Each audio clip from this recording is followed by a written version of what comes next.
Ladies and gentlemen, welcome back to Game 2 in my best of 3 showdown between myself and Exploding Hamster. So yes, this is Game 2 in our best of 3 series being played in the King of the Quarantine tournament held by Samurai Warrior. Now as far as my build goes, it is going to be my Tomb Kings with a Nushapti Greatbow gun line facing off against the Exploding Hamster and the might of the old ones, the Lizardmen, coming in with the double Carnosaur, double Saurus Scar Veteran, which is actually a really powerful combo. And I remember, I think Exploding Hamster was in one of my events a while back. It must have been like 6 months ago, 5 months ago, and I remember seeing him use this build to great effect against Tomb Kings. So as soon as we loaded into the game, I was like, oh god, I remember this build, and I remember how good it was against the Ushapti Greatbow that he was facing. As far as the build goes for myself, 2 Tomb Guard, 2 Ushapti. The regular Ushapti are pretty good at kind of grinding down Saurus and Skinks, and they have enough mass to actually block up the big dino. So I feel like for 900 gold, you're getting a pretty good bargain. So I have 2 of those bad boys, and on the flanks, I do have Skeleton Spearmen, Chariots in the back here with Ark in the Black on his evil cackling Necromancer Chariot. So this whole thing is basically just to run interference. You run the Chariots in, you run over the Saurus, you summon Skeletons, you just kind of cause problems in general. So that is going to be the whole Monty here for these guys. So Skeleton Chariots and Ark in the Black. In the back, triple Ushapti Greatbow. Don't need to say too much about these. Very good against dinos, very good against single entities, and that's the name of the game for the Lizards. Basically, you just want to check your boxes. I have Tomb Guard, Ushapti, and Chariots to kill the Saurus, and to kill the big threats, I have the Greatbows. In the back, 2 groups of Nehekaro Horsemen, 1 here and 1 on the far side as well. Again, to run Disruption, to shut down Cav Play, to tar pit things, to chase down Skinks, you name it. These guys just bring so much to the battlefield and are incredibly good. For our Lord, we got Spirit Leech and Butte on Arkin. And now for the forces of the Exploding Hamster. He does have Feral Cold Ones, 1 here, and it looks like 2 Clever Girls on the other side. And you know, I've always thought they're a pretty bad unit, but as far as niche applications go, if they can catch Ushapti Greatbows, they can actually do a lot of damage. They have a pretty good AP, and yeah, their 25 melee attack isn't such a concern against only 35 melee defense here. Over here we have 2 Feral Carnos to fight the big monsters, 2 Saurus Scarvets, and it is going to be a life SLAAN. Of course, he has a lot of single entities, so getting those fat heals is very, very solid for sure.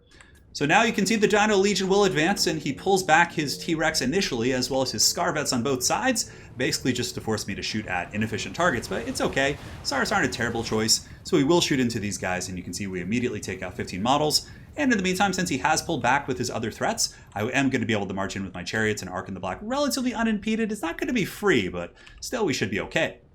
So now the 2 big T-Rexes are pushing in, Feral Carno here and Feral Carno here as well. And they're going to be bum rushing my back line. On the far side, we have Skeleton Spears as well as the Nehekar Horsemen to intercept those Feral Cold Ones. And yeah, basically his big threats are pushing in. So you can see he immediately gets into my second line, into the Tomb Guard here, past my interference. So at this point, I have to pull in the Ushapti to fight the big dinos, but that's okay.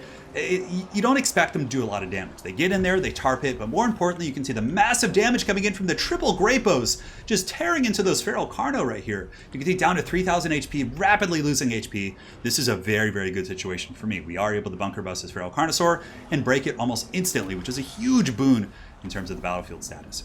Now the SLAAN though isn't going to be able to cast regrowth. I don't have anything to really chase down that Carnosaur, which I realized very quickly was a bit of an issue as soon as I saw he had a life SLAAN. On the flanks it's not going bad. Spearman here just kind of screening Nehekar Horseman in a 2v1 fight, so I should have sent the spears in a little bit earlier. But there was a lot going on. There was a lot of pressure. Hamster was just going absolutely ham here and really doing a lot of work.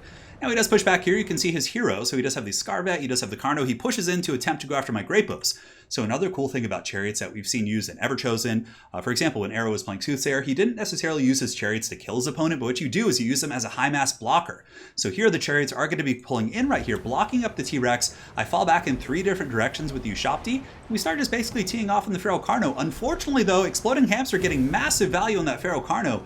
Regrowth just heals so much health, and that Carnosaur, when I saw it, I had to do a double take. I was almost like, man, where was that Carnosaur? Does he have a third one? Did he break the rules? I was like, where did that thing come from?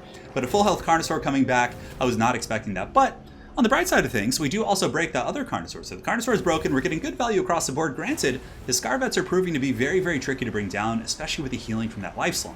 So if we look around the battlefield here, Nehekar Horsemen are able to push off the Clever Girls. And now basically I'm just using them as a bit of a tar pit here on these Saurus. Not the best fight for those guys. Tomb Guard in the front are doing well. They have been taking beatings from several single entities and things like that, but they're still able to hold against the Saurus and, you know, do their thing. Obviously not going to win any beauty contests, but that's not their job. In the meantime, spears are tar pitting this Carnosaur, and my Ushapti Greatbows are all more or less online. This one's okay. This one's falling back after having pushed off the Feral Cold Ones, and the other Ushapti Greatbows are probably in the most precarious situation, as they have fallen back here and they're being hunted very heavily. Just really trying to finish off those Feral Carnosaurs. Hamster has just been so aggressive. You can see the balance of power is literally just going back and forth and back and forth and back and forth. This entire battle is very, very close stuff.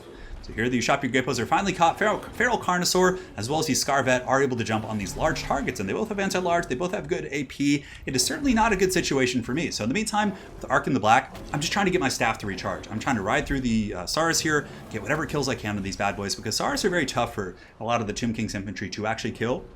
Tomb Guard can do an okay job, but even still, they're not exceptional at it. Over here, the last of the clever girls are chased off here by the Nehekar Horsemen. They're doing a great job. These Ushabti Grapos are online. These ones as well. But, you know, these damn T-Rexes just keep coming back. And the other one, it's like, I feel like I didn't even do any damage to them. I mean, this one's at half health. This one is finally gone after breaking it multiple times. We had to use the Spirit Leech as well. Really hoping to shatter that bad boy. But here you can see the Scarvets are being very sticky, very persistent. And these Velociraptors rode by Velociraptors are certainly doing some good damage. So we pull in the Nehekar Horseman. We cycle charge a little bit with Arc in the Black here, trying to tarp it and just lock this guy down, allow my Ushabti Grapo basically to get back online and finish off that other T-Rex. My natural Ushabti, so not the Ushabti summons here, are also being used to lock down the Feral Carno. Now, it's a bad fight for them. They have 23 melee attack against 40 melee defense. So, you know, they don't have their bonus versus infantry here. It's going to be a bad fight, not going to be a ton of damage. But we just need to lock them down, while these Ushabti Grapo, which for some reason are obstructed, I have no idea why, but they should be able to shoot this T-Rex here. But I guess the Ushabti are big enough to kind of obstruct. So we do drop some skeletons here. We pull back these skeleton spears, send in these skeleton warriors. I don't want to lose my actual units against these Saurus, so I'm like, let's summon some skeletons here. Let's send them in. Let's see if they can win the fight. But man, it is such a close game, and the T-Rex is still going strong. And knowing it's just bum rushing my Ushabti here, I'm getting desperate. I have to use my Ushabti summon. The Ushabti summon comes down. It blocks the T-Rex. The Cold Blood, of course, frees him. But yeah, he's going to be hopefully getting attacked here by my Ushabti. A bit of a poor Ushabti summon in a way, but I guess they'll be able to attack the SLAAN and maybe get some damage. Spirit Leech going down from Arc in the Black. Ushabti Grapo is turning to shoot here at the big boy. 22 leadership, 1,000 HP is getting very low, but he might be able to finish off a couple of Ushabti models with his tail whip here. But Arc in the Black is going to be coming in and probably being able to break him. With the Spirit Leech ticking and the rear charge is coming in, this Feral Beast probably will break. And from there, I should be able to chase it off the battlefield. Now, the balance of power is a little bit my favorite after we do get the Carnosaur there, but there's still some scary threats. There's a fair amount of Saurus left. We have a healthy group here, and these damn Scarvets are so sticky.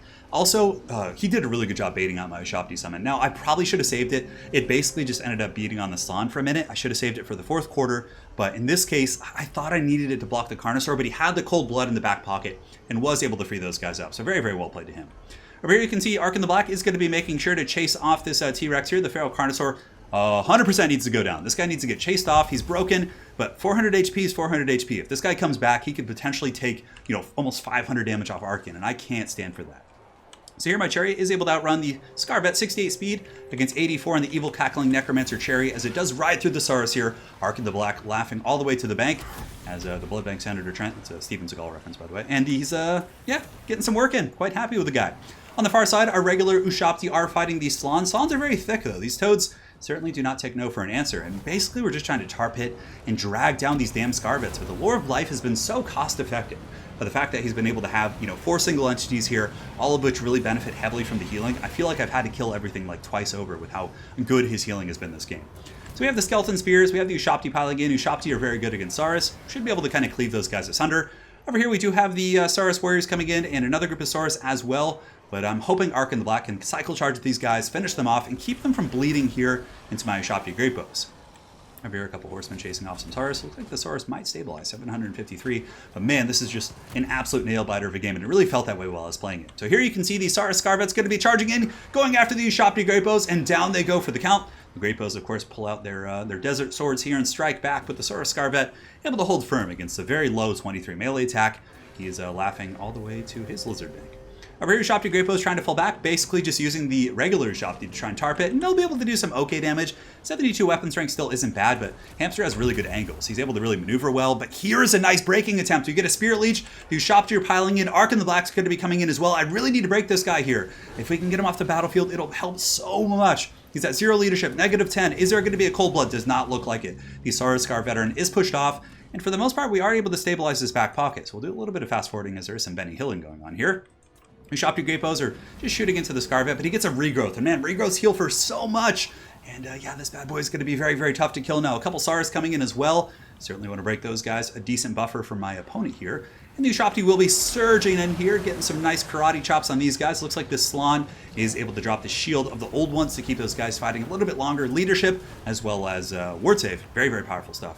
But nonetheless, that damn regrowth was able to heal that guy back up to full. The regrowths have just been off the chain this game. But Ark in the Black's coming back in, looking for blood. Not really sure where to go, but basically just going to be trying to work on the Scarvet while he works on the Ushabti, dropping a skeleton summon here just to go after the SLAAN. And this is it. This is the final fight. Well, at least in this battle. It's the final fight in this game. Of course, it's a best of 3, so if Hamster is able to win it, we go to game 3. But if I win it, the series is indeed over. So here comes Ark in the Black charging in, going after the SLAAN Mage. 3899 as far as the HP go. Getting a little bit worn down. The duel of duels. And here the Saurus Scar veteran is getting quite low, quite beat up here, but the Ushabti are chasing. Some Saurus have come back in here. So I figure it's a good opportunity to send those summoned skeletons to try and break those guys. And over here the Ushabti are doing their best, but man, the Scarvet is tanking so well. I've been cycle charging, I've been hitting him in the back, I've been staying right on top of him here with the Ushabti, but he is just holding firm. In the meantime, my Ushabti Great Bow is getting chased by the SLAAN, which is something I never thought I would say. They do have 54 speed here, so I should be able to pull back quite happily. While I charge, turning and shooting, I know every moment is valuable, every shot counts, because if these Ushabti go down and that guy is still alive, he's going to probably be able to kill Arkin as well as the Great Bow, so it is just incredibly stressful. Balance of power here is even now, maybe a little bit in my favor, as we are able to get him very low. We push off these Saurus here, -2, -7. Ark in the Black causes fear, of course, and Chariots are very good against infantry, so now we just need to kill this damn Saurus Scar veteran. So the Ushabti are going to be chasing, but he's hunting very aggressively. So here the Great Bow is shooting in, going to be going after the Scar veteran. He's got cold-blooded. We're going to be trying to take this bad boy out. So will he break here? We will find out, guys. We're ramming him and we break him. So this is the moment. We chase him off the battlefield. My Ushabti Great Bow are attacked by the SLAAN, but I do drop a skeleton summon right here. And now basically we chase the Saurus Scarvet off the battlefield. So that's going to take Arkin to the other side of the battlefield. We have to chase him. Even 170 HP, he might rally, and he might be able to kill Ark in the Black. In this case, though, the SLAAN is putting a bit of a hurt on my last two Ushabti. My bows have fallen back, and now they're going to be shooting. Now, in retrospect, I should have gotten my Great Bows and just ran like as far as I possibly could while I had the skeleton summons active, because in accordance with the tournament rules, if they're fighting, I of course can kite and get my value there. But in this case, I decided to stay in the pocket, and we'll see if it pays off. I'm pretty far ahead in the balance of power, though, guys. So I felt really confident here. As a matter of fact, in game chat, Exploding Hamster said GG right now. But guys, this SLAAN is far from done as he smites one of my Ushabti Great Bow. So trying to run, trying to kite a little bit with those guys, but they're actually crumbling after getting smited, and suddenly the skeletons are gone. So I was like, I thought I had it. I was like, oh, I have skeletons over there. I have the Great Bows over here. The SLAAN is coming in, and he's going to be dropping the base here on my Ushabti Great Bows. And they're going to be going down 100%. 21 leadership. The SLAAN smiting these guys. They get a little bit of damage back, but guys, you know what that means? The final duel. Arkin the Black on the Chariot versus the SLAAN. Now, if you look at combat stats, Arkin is 30, 36, 250. The SLAAN is 24, 32, 320. I have better armor. He has less armor. In every single way, Ark in the Black has better combat stats, and I should probably win this duel. So, feeling pretty good here. Ark in the Black going to be charging in, and here it comes, and waboom. Now, of course, I'm not allowed to cycle charge here, because if I could, he would have absolutely no chance, because I could recycle the charge bonus, pull back before he can really strike. But in this case, we're in combat. So Arkin at 1065, the SLAAN not taking any damage really. The Cold Blood keeping his leadership well, but I mean, he's in good leadership. And Arkin is just getting smashed. The SLAAN has already hit me 3 times. I haven't hit the SLAAN once. Arkin the Black is just failing in combat despite having better combat stats. And guys, this is going to be the hero SLAAN of the old world as he smites Arkin the Black into the Shadow Realm. I couldn't believe it. I was flabbergasted. I was like, oh my god, how did he win that? That was, I mean, not win the game. I saw how he won the game, but how did he win that duel at the end? It was just insane. Now, had I thought the game was over. I relaxed. Had I pulled back my Ushabti Great Bows like a mile away and then just started shooting and then pulled back Arkin, it would have been a pretty easy win. But in that case, man, I can't believe that SLAAN won that. It was insane. And Exploding Hamster played such a good game. I've always felt like this is a hard matchup for the Lizards, but his build is very strong. His control is very good. And now, guys, we're going to be jumping to Game 3. And I can tell you, Game 3 was just as good as this one. Pretty much every game we played was super good. So Game 3 is going to be in another video going up either later tonight or tomorrow. And it's going to be my Skaven against his Vampire Coast. So guys, stay tuned. Game 3 between myself and Exploding Hamster will be coming up soon. Make sure to check out his channel if you haven't. And on that note, guys, I will see you on the other side. Take care.